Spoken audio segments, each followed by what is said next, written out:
ለሁለት አምላክ አትገዙ የሚለው መጽሐፍ ቅዱስ ላይ ብቻ ነው የቀረው። እድሏን ተቀራምተውታል ነው። የዛን ጊዜ ምንድነው ያልኩትኝ? ሰልድል መቀራበትም ታውቃላችሁ ነው ያልኳቸው። አንዳንድ ጊዜ መልካም ሰዎች ለምን እንደማይበረክቱ ግራ ይገባኛል። ደግነታችን ከልክ ባያልፍ፣ ደግ መሆን ጥሩ ነው፣ እግዚአብሔር ይወደዋል። ቄሱም መድረክ ላይ አውጥቶ ይሰብከዋል እንጂ ሲሽቀዳደምና ሙዳየ ምጽዋት ሲገለብጥ ነው የምታገኘው። በገዛ ንብረታቸው ጠላት አፍርተዋል። ብዙዎች በገዛ ቤታቸው ጠላት አፍርተዋል። ስሞት ትቀብሩኛላችሁ፣ ስቸገር ትረዱኛላችሁ፣ ሳሪ ትጦሩኛላችሁ ያለችን አክስት የሚያደነዝዝ በመተት የአጋዕዝተ ቅድስት ሥላሴን 17 ዓመት በሙሉ በጭራሮ ግድግዳ መቆም መስማት ለተዋህዶ ልጆች ልብ የሚሰብር ትልቅ ሐዘን ነውና እጃችሁን ዘርጉ ባልነው መሠረት አላሳፈራችሁንም። ፈጣን ምላሻችሁ የቅድስት ሥላሴን ቤት እንድንሠራ ያሰብነውን እንድንፈጽም ኃይልና ብርታት ሆኖን ይኸው መሠረቱን ጀምረናል። የረዳችሁንን ሁሉ እያመሰገን አትርሱን ያሉ አባቶችን ምርቃት አስቀድመን ጅምሩ ከፍጻሜ እንዲደርስ አሁንም አብራችሁን ሆኑ ስንል እንማጸናለን። አብረን እንደጀመርነው አብረን እንጨርሰዋለን። ድጋፋችሁ አይለየን። በድጋሚ በአባቶች ስም እናመሰግናለን። የአጋዕዝተ ቅድስት ሥላሴ ቤተ ክርስቲያን አሰሪ ኮሚቴ። ሰላም ጤና ይስጥልን። በሀገር ውስጥና በመላው ዓለም ትገኙ ወደ ቻናል ተከታታዮች ዛሬም በእግዚአብሔር መልካም ፈቃድ ተገናኝተናል። ለዛሬ እጅግ በጣም አሳዛኝ ታሪክ ነው ወደ እናንተ የማቀርበው። ለብዙዎቻችሁ ትምህርት ይሆናል፣ ማስገንዘቢያ ይሆናል፣ አይን መክፈቻ ይሆናል ብዬ ስለማመን ነው ታሪክ የምነግራችሁ። አጋጣሚ ሆኖ ዛሬ ይህንን ፕሮግራም በምቀርጽበት ዕለተ ማክሰኞ ማለት ነው ጠዋት ለራሴ ጉዳይ ወደ ባንክ ጎራ ብዬ ነበርና አንዲት ሴት ሌላ ጊዜ እንዲሁ መንገድ ላይ የማያት ሴት ከሁኔታዋ ችግር እንዳለባት የምታስታውቅ ሴት እዛ ባንክ ቤት ውስጥ መታየኋት እና ሁሌ እዚህ ሴት በመንገዴ ላይ ሁሌ ስለማገኛት ሁኔታዋ የመንፈስ ችግር እንዳለባት ያስታውቃል። በጣም ቆንጆ ሴት ነች፣ ጥሩ ሕይወት እንደምትኖር የምታስታውቅ ሴት ነች እና ሁሌም ብቻዋንም ብትሆን ግን ጽድት ያለ ልብስ ነው የምትለብሰው፣ ጸዳ ያለ ልብስ ማለት ነውና እሷም ራሷ ጽድት ያለች ነች። ግን ይሄ መፍዘዝ ዲዜ መሆን ነገር ላይዋ ላይ ትመለከታላችሁ እና ሁሌ ራሴን እጠይቅ ነበረ። እርግጠኛ ነኝ እቺ ሴት መንፈሳዊ ችግር ነው ያለባት። ቤተሰቦች የሏትም ወይ? ቤተሰቦች ቢኖሯት ኖሮ ምናልባት በእግዚአብሔር ጣልቃ ገብነት ልትድን የምትችል ሴት ነች ያልኩኝ ሁሌ ከራሴ ጋር አውራ ነበርና እዛው እኔ መኖሪያ አካባቢ እንደምትኖር እርግጠኛ ሆኛለሁ። ምክንያቱም በአብዛኛው ስወጣ በተለይ ደግሞ ጠዋት እስከ 5 ሰዓት ባለው ጊዜ ውስጥ አገኛታለሁና ባንክ ቤት ቁጭ ብዬ መጣች። አጋጣሚ ወንበር አልነበረም፣ ወረፋ ሰዎች ስለነበሩ ቆመች። ምንም እንትን የምትለው ነገር የለም። ይሄ ግራ መጋባት የለም። ባንክ ቤት ውስጥ ገብታ ግራ መጋባት ወይ ደግሞ ባንከሮቹን ሄዳ አታናግርም ወይ ሰው አታናግርም፣ ዝም ብሎ ፈዞ የመቆም አይነት ነገርና በጣም አሳዘነችኝ። ከምሬ ነው የምላችሁ። በጣም እንግዲህ ባክግራውንዷን አላውቅም። ባክግራውንዷ ላይ የራሷ የሆነ ያልተጻፈ ታሪክ ሊኖራት ይችላል። ሁላችንም ያልተጻፈ ታሪክ አለን፣ የሚነበብ ታሪክ ሁሌ የምንለው ማለት ነውና የዚህ ሴትዮ ያልተጻፈ ታሪክ ቢነበብ ይሄኔ ስንት ጉድ ይወጣዋል ብዬ ነው በውስጥ የማሰላስለው ካለኝም ኤክስፒሪየንስ ማለት ነውና ዛሬም ጽድት ብላ ነው የለበሰችው። ሾፎን ለብሳለች፣ ረጅም አዲስ ሾፎን፣ ከላይ ነጠላ ነገር ደርባለች እና ማንም ቁም ነገር ብሎ ያያት የለም። ለራሴ ግራ ገብቶኛል። አይ ነው ለምን እንደሆነ መሀል ላይ ቆመች። ከዛ ወደ ግራ አየች፣ ወደ ቀኝ አየች፣ ወደ ፊት ለፊት አየች። እንደገና ወደ ማናጀሩ እንደመሄድ አለች። ድጋሚ ቆመች። ልክ መታ ወደኛ አካባቢ ስትል አንደኛ ምን ልርዳሽም ልላት ፈለግኩ። ምን ሆና ሊሆን ይችላል? ወይ ገንዘብ ማውጣት ፈልጋ ሊሆን ይችላል፣ አላቅም። ወይ የሆነ ነገር ፈልጋ ሊሆን ይችላል። በዚህ መሃል ወንበር ስላልነበረ ተነስቼ ላስቀምጣት ስል ፈገግ ብላ አይ አልቀመጥም ችግር የለውም አለች። ግን እንደዛም ብላኝም አልተቀመጥኩም። ተመልሼ ቆምኩኝ። መታ ተቀመጠች። በጣም ከነከነኝ። ከዛ እዛ ባንክ ቤት ውስጥ ያሉት ልጆች አጋጣሚ ሆነው ከሁሉም ጋር በደንብ ስለምግባባ አንደኛውን ልጅ ወረፋይ ሲደርስ እግረ መንገዴን ጠየቅኩት። እንዲህ እዛ ጋ የተቀመጠችዋ ሴትዮ ምናምን ስል የምታሳዝን ታሪክ ያላት ሴት ነች ምናምን አለኝ። አሁን የበለጠ ልቤ ቆመ። ምንድን ነው ስለው አንደኛ እንግዲህ የስራ ሰዓት ነው፣ የነሱ ስራ ሰዓት ነው። ስራ ሰዓታቸውን መሻማት አልፈለጉም። ነገር ግን እንደነገርኳቸው ከልጆቹ ጋር በጣም ስለምግባባ ምሳ ሰዓት አብሬያቸው ማሳለፍ ፈለግኩኝ። ምክንያቱም እንደዚህ አይነት ነገር አግኝቼ ያው ከስራዬም ጋር ስለመሄድ ፕላስ ደግሞ የሴትዮዋ ሁኔታ ከዚህ በፊትም በጣም ይከነክነኝ ስለነበረ ነገርኩት። በቃ ምሳ ሰዓት ላይ ምሳ የሚበሉበት ቤት ስለማቅ ምሳ የምትበሉበት ቤት እመጣለሁ አልኳቸው። ተቀጣጠረ። ልክ ምሳ ሰዓት መውጫቸው ሰዓት ላይ ሄድኩኝ። አብረን ምሳ እየበላን በጣም ስለከነካኝ ነው። በአጋጣሚ ደግሞ ልጆቹ የኔንም መርሃ ግብር ይከታተሉ ስለነበረ ብዙም አልተደነቁም እና ስለ እሷ ስጠይቃቸው ግን የሚገርምና የሚያሳዝን ታሪክ ነገሩ። ለካ እዛ አካባቢ ይሄ ታሪክ ይታወቃል። እኔ አላውቅም። እነዛ ሰዎች እነዛ ባንክ ውስጥ የሚሰሩ የማውቃቸው ልጆች ያውቁታል ይሄንን ታሪክ እና ምሳ እየበላን የነገሩኝን ታሪክ ነው የምነግራቸው። እና ምን ያህል እንግዲህ በጣም የቅርብ የምንለው ሰው ራሱ ልናነሳው ከመሬት ከአፈር ላይ ልናነሳው የሞከርነው ሰው ራሱ ምን ያህል አደገኛ እንደሆነ እግረ መንገድ ልነግራችሁ ለመፈልግ ነው። እንግዲህ ብዙዎቻችሁ የሰውን ክፋት በተደጋጋሚ ስነግራችሁ ቅር ሊላችሁ ይችላል። ምንም ማድረግ አልችልም። ምክንያቱም የሆነውን ነው የምነግራችሁ፣ ያልሆነውን አይደለም። የሆነውን ስለሆነ የምነግራችሁ ያ ነገር እስካልቆመ ድረስ፣ የሰው ክፋት እስካልቆመ ድረስ ሰው ክፋትን እናገራለን። ደግነትን የሚሰሩ ሰዎች ሲኖሩ ደግሞ ደግ ሰርተዋል ብለን ደግሞ እነዛን ሰዎች አፕሪሼት እናደርጋለን፣ እናደንቃለን፣ እውቅና እንሰጣለን። እና ምንድን ያለኝ ልጁ ሴት እዛ ሰፈር ውስጥ G+4 አፓርትመንት ላይ ነው። እዛ አፓርትመንት ላይ 16 ቤቶች ናቸው ያሉት። ከ16ቱ 4ቱ የሷ ነው። ጥሩ አቅም የነበራት ሴት ነች። ግን ሴት ባሏ ከሞተበት ጊዜ ጀምሮ ባሏን በጣም ተወደው ስለነበረ ማግባት አልፈለገችም። ስለዚህ እንግዲህ ታያቸው በጣም የፍቅር ጽናት ያላት ሴት ማለት ነው። ባሏ ከሞተ ቆይቷል። አልወለዱም። በጣም የሚያሳዝን ሁኔታ። ስለዚህ ሱቅ አላት፣ ቤት አላት፣ መኪኖች አሏት፣ ንብረት አላት። ብቻዋን ስትኖር ምንድን ነው ያደረገችው? የእህቶቿን ልጆች፣ የወንድሞቿን ልጆች አምጥታ ሰብስባ ማኖር ጀመረች። እዛ አፓርትመንት ላይ ማለት ነው። እና ረጅም ጊዜ እዛ አፓርትመንት ላይ ያስተማረችም ያለበሰችም ያበላችም ያጠጣችም ማኖር ጀመረች። እሷ መሀን ነች፣ ባለቤቷ ሞቷል። ስለዚህ የምትደሰተው በማን ነው? በእህትና በወንድሞቿ ልጆች ማለት ነው። እነዛም ሰብስበው እነዛ ልጆች ተምረው ምን ብለው ልክ ለአቅመ አዳምና ለአቅመ ሔዋን ሲደርሱ ገና ለገና የተነገረኝን ነው የምነግራቸው። ገና ለገና እቺ ሴት ይሄንን ቤት ልቀቁ ትለናለች በሚል ነው ገና ለገና ያንን ቤት ላለመልቀቅ እንግዲህ መብቷ ነው። አራቱን ቤት ፈልጋን ያመጣቻቸው ተነጋግረው እንደሚያደርጓት ሴት ላይ ሁልጊዜ እንደምናገረው በ12 የደብተራ መተት አፍዟታል።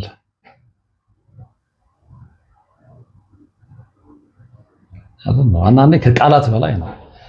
ሰው አስተምራችሁት ቤት ሰታችሁት ደግሞ እውነት ለመናገር መጀመሪያም ከፍላጎቷ ስታደርገው ልጆች ስለሌሏት በቃ እኔ ምን ያደርግልኛል እነሱ እኔ ጋር ኖረው ነገ እኔ ሳረጅ ጧሪ ቀባሪዎች የነሱ ናቸው ብላ ነው ያቀረበቻቸው የእህትና የወንድሞቿ ልጆች።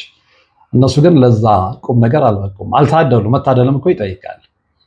የሰው ልጅ ለተዋለለት ውለታ ብድር ከፋ የሚሆነው እግዚአብሔር ይፈቅድለት ነው።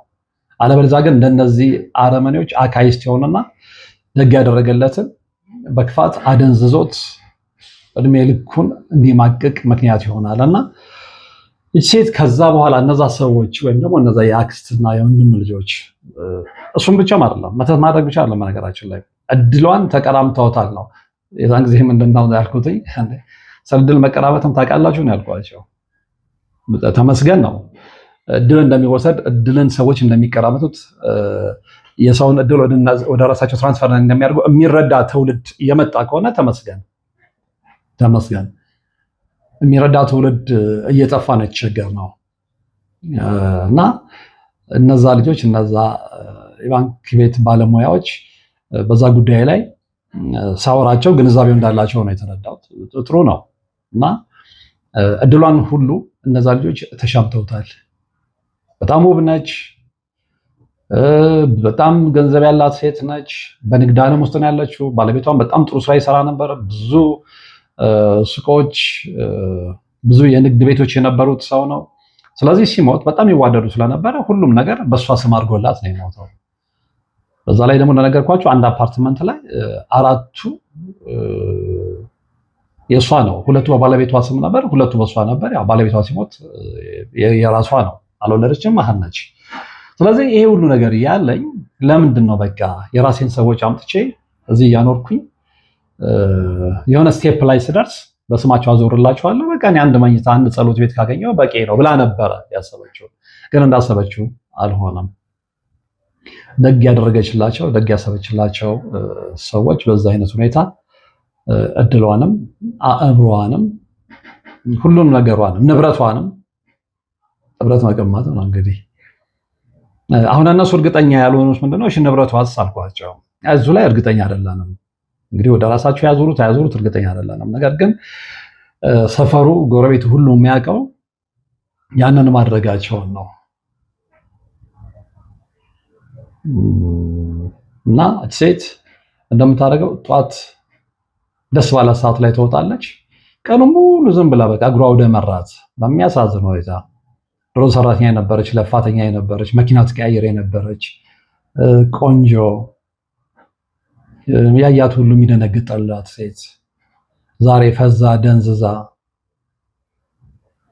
ሁሌ እጇን ሆዷ ላይ አድርጋ እንደውም በፊት ሳይት በጣም ወፍራም ነበረች። አሁን ዛሬ ሳይት በጣም ቀንሳለች። በቃ ሸንቀጥ ብላለች። አይ ቲንክ የሚሻለው ይሄ ይመስለኛል። ምክንያቱም ከውፍረት ጋር የሚመጡ የተለያዩ በሽታዎች ስላሉ እንግዲህ የሰውነት መቀነሱ የመጣው ከጤና መዛባት ይሁን ወይ ደግሞ እንግዲህ እዛ ያሉት ሰዎች አይደል እነሱ ይህንን ክፋት ሰርተው ለሷ ተጨንቀው ምግቧን ያመጣጥኑላታል ብዬ ማለት ይከብደኛል። እንግዲህ በመሀልም ደግሞ ሌላ የራቀ ሰው ደግሞ እንግዲህ ወይ ጣልቃ ገብቶ ጸበልም ወስዷት ሊሆን ይችላል። አላውቅም፣ ግን ለውጥ አይቼባታለሁ እና ለውጡ ምንድነው? በሰውነት መቀነስ ላይ ብቻ ነው እንጂ የመፍዘዟ ሁኔታ እንዳለ ነው። እና እነዛ ልጆች አሁን ደስ ብሏቸው ይኖራሉ ሲል ምን የተፈራረቁ መኪናዋን የሚነዱት እነሱ ናቸው። የባለቤት የሆነ መኪና የሚነዱት እነሱ ናቸው። እሷ አንድ ክፍል ቤት እንግዲህ እነሱ ያው ከሚሰሙትም ነገር ነው እዛ አካባቢም ስለሆኑ ያው እንደዚህ አይነት ስራ ላይ ስትሰሩ ከብዙ ሰው ጋር የመገናኘት ትውውቅ ይኖራቸዋል። እንግዲህ ያው ወሬውንም የማውራቱ አጋጣሚ ይፈጠራል እና ከጎረቤት የሰሙት ነው። አንድ ክፍል ሰጥተዋታል። ስለዚህ ምግቧን እንደ ውሻ እዛ ይወረውሩላታል። በላች አልበላች ዘይ ዶንት ኬር። አብዛኞቹ ደግሞ በቃ ወጥተው የሚገቡ ልጆች ናቸው። በቃ ቤቱን ተከፋፍለውታል። አራቱንም ቤት ተከፋፍለውት አንደኛው ቤት ብቻ አንደኛው የወንድሟ ልጅ አንድ ክፍል ሰጥቷታል። ከዛ ሁሉ ቤት አንድ ክፍሉ እዛ ውስጥ ትገባለች። እንደዚህ አይነት ነገር ማለት ነውና ምግብ እንደ ውሻ እየተወረወረላችሁ በገዛ ንብረታችሁ የሆነ ነገር እየተጣለላችሁ መኖር በጣም ከባድ ነው። ሰዎች በጣም ከባድ ነውና ይሄ ሁሉ የሆነው ገና ለገና እንግዲህ ዋናውን ነጥብ እንድትረዱልኝ የሚፈልገው ምንድነው? ይሄ ሁሉ የክፋት ስራ የተሰራው ገና ለገና አንድ ቀን ሐሳቧን ብትቀይር አይ በቃ እስከዛሬ ኖራቸዋል፣ አስተምሬያችኋለሁ፣ በቃ ወይ ቤቱን አከራየዋለሁ ወይ ቤቱን እሸጠዋለሁና ውጡ ትለናለች ነው የተነገረኝ ምክንያት። እንዴ ሰው የራሱን ንብረት እንደፈለገ የማድረግ መብት የለውም እንዴ? መሸጥ መብቷ ነው፣ የሷና የባለቤቷ ነው። ማከራየት መብቷ ነው፣ እንደፈለገች ማድረግ መብቷ ነው። ግን አልጋ ይሄን ትላለች እና ውጡ ብላ ከለመድንበት ህይወት ከመውጣታችን በፊት እናደንዝዛት ብለው ነው ያደነዘዙት። እውነትም ደንዝዛለች ሴትዮዋ። ነገርኳችሁ፣ ወንበር ስለቅላት ፈገግ ከማለት ውጭ አላናገረችኝም። ለማናገር የተወሰነ ጥረት አድርጌ ነበር፣ አልሳካልኝም። ላስጨንቃትም አልፈለኩም፣ ጊዜውም አልነበረኝም። አሁን የናፈቀኝ ምንድነው? የዚች ውብ ሴት ባክግራውንድ ያልተጻፈ ታሪክ፣ ሌላስ ምን አይነት ገጽታ ይኖረዋል? ደግነቷ ነው ይሄንን ያስከፈላት አይደለ? ደግነቷ እንጂ ብዙዎቹን እኮ አይተናል። ብቻቸውን ሆኖ ነው ማንንም የዘመር ልጅ አላስጠጋም። በርቀት ነው የምረዳው። የሚረዷቸውን ሰዎች ከርቅ ያስተምራሉ፣ ከርቅ ይረዳሉ፣ እዛው በውጭው ማለት ነው እንጂ ቤት ሰጥቶ እዛው እያኖሩ የሚያኖሩ ሰዎች በጣም ሬር ናቸው። ምክንያቱም ይህንን ፍራቻ ነው ብዬ ነው የማምነው። ይህንን ፍራቻ ነው ብዬ ነው የማምነው እና እንደ አይነት ታሪክ የደረሰባት እሷ ብቻ ላትሆን ትችላለች። ብዙዎች በገዛ ንብረታቸው ጠላት አፍርተዋል። ብዙዎች በገዛ ቤታቸው ጠላት አፍርተዋል። ብዙዎች በገዛ ገንዘባቸው ጠላት አፍርተዋል። ብዙዎች በገዛ ገንዘባቸውና በገዛ ሀብታቸው ለሰዎች መልካም ስላደረጉ የተከፈላቸው ግን በጣም አስቀያሚ ነገር ነው። ህይወትን የሚያሳጣ ልክ እንደዚህ ምስኪን ሴት ማለት ነው። አእምሯቸው ሲወሰድ፣ ንብረታቸው ሲወሰድ፣ ውበታቸው ሲወሰድ ከዚህ በላይ ምን ቀራችሁ? ቀፏችሁን የቀራችሁት ማለት ነው። ስለዚህ እስከ እድሜ ልካችሁ ምንድነው መንገድ ለመንገድ እየባዘናችሁ ቀፏችሁን ነግቶ እስከሚመሽ ድረስ ስትንገላወዱ ታሳልፋላችሁ ማለት ነው። እግዚአብሔር ከእንደዛ አይነት ዘመድ ይጠብቅ፣ ከእንደዛ አይነት የቅርብ ሰው ይጠብቅ። ከምሬ ነው ብላችሁ በጣም ክፋታችን ሁሌም እንደምንለው መስመር አልፎ ሄዷልና እቺ አሁን ከዚህ በኋላ ቀጣይ ህይወቷ ምንድነው እርግጠኛ አይደለሁም። ምክንያቱም እኔ እንኳን እቺን ሴት ካወቅኳት ስላችሁ መንገድ ላይ እያየኋት ከራሴ ጋር ስለሷ መወያየት ከጀመርኩኝ ኦልሞስት ዓመት አልፎታል። ከዛ በፊትም እንግዲህ ረጅም ጊዜ ሊኖራት ይችላል። እነዚህ ታሪኳን የነገሩኝ ልጆችም ረጅም ጊዜ ሆኗታል። ኤግዛክትሊ ይሄን ያህል ዓመት ባይሉኝም ረጅም ጊዜ ሆኗታል እኮ። እዚህ ሰፈር እኮ በተለይ እዚህ ቅርብ አካባቢ ያሉ ሰዎች እሷንና ታሪኳን በደንብ ያውቃሉ። ባለቤቷ በጣም መልካም ሰው ነበር። እሷም በጣም ደግና መልካም ሰው ነበረች። እንደ መልኳ ነበረች ነው ያሉኝ። ባህሪዋም እንደ መልኳ ነበረ። ድምጿ የማይሰማ ትልቅ ትንሹን አክባሪ፣ በሀብቷ የማትመካ፣ ድሆችን የማትንቅ። እንደውም የሚገርማችሁ የማርያም ዕለት ሁሌ እየረገሰች ተብላ ነበረ። ሁሌም እንደዚህ ከሆነች በኋላ ግን እሷ በዚህ አይነት ሁኔታ ጥቃት ከደረሰባት በኋላ ግን ያ ነገር ቀርቷል። እዛ ቤት ውስጥ ዶስ ከሉሲፈር ጋር ተማክሮ የሰውን ንብረት ለመንጠቅ ሲል እንደዚህ አይነት መተት ያደረገ ሰው ማርያምን ይዘክራል ብዬ አላምንም። ኦፍኮርስ አሉ ቀን ቤተክርስቲያን ከሰዓት ጠንቋይ ቤት የሚሄዱ ዝክር እየዘከሩ የሰው ገንዘብ የሚቀሙ ዝክር እየዘከሩ ሰውን የሚያጭበረብሩ ሰዎች እንዳሉ አውቃለሁ። የማውቃቸውም ታሪኮች አሉ። ይሄኛው ግን እዛ ቤት ውስጥ አልቀጠለም። ሴት እንግዲህ ምናልባት የሰፈር ውስጥ የሚወራውንም አልባልታ ፈርተው እንደሆነም አላውቅም። ሁሌ የምትለብሰው ግን የጸዳ ልብስ ነው። ያው ነጠላ ጫማ ቢሆንም ሁሌ የምታደርገው እና ብቻዋን ነች። እንዳቀረቀረች እንደፈዘዘች እንዳይታችሁ ታቋታላችሁ። ድንዝዝ እንዳለች ማለት ነው። አሁን እነዚህ አይነት ሰዎች የበዙትን ያህል ሌሎች ዘመዶች ደግሞ ደግ ዘመዶች ቢኖራት አሁን እችን ሴት ጸበል ቢወስዷት፣ እንዲህ ጉባኤ የሚደረጉባቸው ቦታዎች፣ ሰዎች የሚፈወሱበት ቦታ ላይ እርግጠኛ ነች መዳን የምትችል ሴት ነች ብዬ አምናለሁ። እና በርቀት እያየኋት የጠረጠርኩት ነገር እውን ሆኗል። እና በሷ ውስጥ እጅግ በርካታ ሴቶችን የተመለከትኩት፣ በሷ ውስጥ እጅግ በርካታ ባለሀብቶችን፣ ደጋግ ባለሀብቶችን ዘመዶቻቸውን ያስጠጉ፣ ነገር ግን ልጅ አልወለዱ። ልጅ አለመውለድ አንዳንድ ጊዜ በጣም ከባድ ነው። ልጅ ቢኖራችሁ ምንም ነገር ይሁን ምንም ያጥፋውም ያልማውም በቃ የደምና ስጋችሁ ነው። አጥፊ እንኳን ቢሆን እየተነደዳችሁ ቢሆን ልጃችሁ ጋር ስለሚተላለፍ ንብረታችሁ ምንም አይመስላችሁም። ነገር ግን ደግ በሰራችሁ የወንድምና የእህቶቼ ልጆች አይ በቃ ብቻዬን እስከሆንኩ ድረስ ይለፍላቸው፣ እነሱ ጦረው እስከቀበሩኝ ድረስ ንብረቱን ይዤው አልሄድም ብላችሁ ደግ አድርጋችሁ ደግ አስባችሁ ያመጣችኋቸው ሰዎች ግን በህይወታችሁ ላይ ሲመጡ በመተት ሲመጡባችሁ፣ በመተት ሲያደነዝዟችሁ፣ በድግምት ሲያደነዝዟችሁ ለ12 ደብተራ የሚከፍሉትን ከፍለው እድላችሁን፣ መልካችሁን፣ አእምሯችሁን፣ የስራ ፍላጎታችሁን፣ ውበታችሁን ሁሉ ነገር ሲወስዱባችሁ ከዚህ በላይ እንግዲህ አሳዛኝ ነገር የለምና በዚህ ታሪክ ውስጥ ለነገራችሁ የፈለኩት ምንድነው አሁን this time ያለንበት ታይም አንደኛ በጣም ከባድ ዘመን እንደሆነ፣ ሁለተኛ ደግነታችን ከልክ ባያልፍ፣ ደግ መሆን ጥሩ ነው፣ እግዚአብሔርም ይወደዋል። ግን ደግነታችን ደግሞ ቱ ኤክስትሪም ሄዶ እኛን በማይጎዳበት ደረጃ ቢሆን የምንችል ከሆነ መርዳት ያለብንን ሰዎች በውጭ በኩል ብንረዳ፣ አለበለዚያ ግን ለኛ ለህይወታችን ማስጊ ነው። እየተመለከትነው እኮ ነው። እችን ሴት አጋጣሚ ሆነው ታሪኳን ሰምቼ ለእናንተ አደረስኩኝ እንጂ ታሪካቸው አደባባይ ያሉ አለ፣ ታሪካቸው ያልተነገረላቸው ግን በእነዚህ አይነት ህይወት ውስጥ ያለፉ ደግሞ በርካታ ሰዎች ሊኖሩ እንደሚችሉ ከወንድም ከሴትም ግልጽ ነው። ለንብረት ብለው ብዙዎች የቅርብ ዘመዶቻቸውን ከጨዋታ ውጭ አድርገዋቸዋል። ለቤት ሲሉ ብዙዎች ያመኗቸውን ሰዎች ከርቷቸዋል።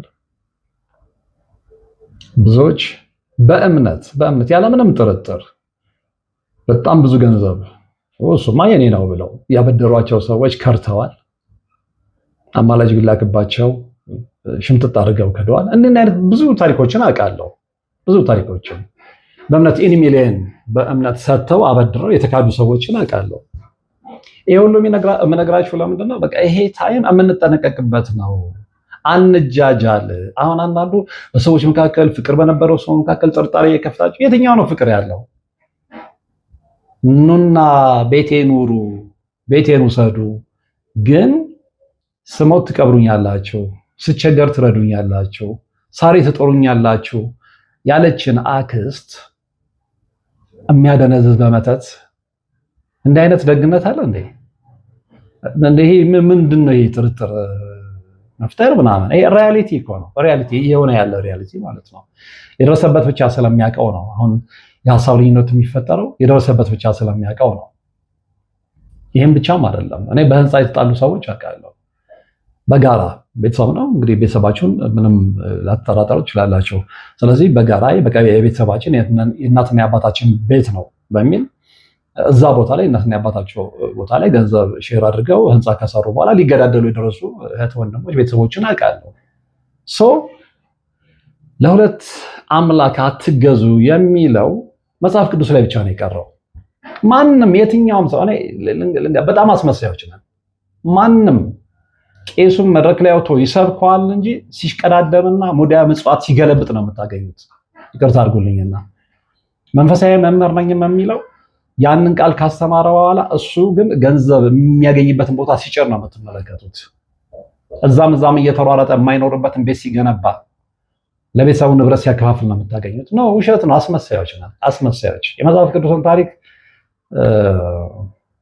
የሚኖሩ ምናልባት እግዚአብሔር የመረጣቸው በጣም በጣት የሚቆጠሩ ካሉ ሊያው በጣት የሚቆጠሩ ሰዎች ብቻ ናቸው መንፈሳዊነቱ በደንብ ይገባቸው ተግባራዊ ክርስትናን በተግባር እያሳዩን ያሉ እንጂ አብዛኛው ይሄ የከተማውን ሽፍታ ተውት።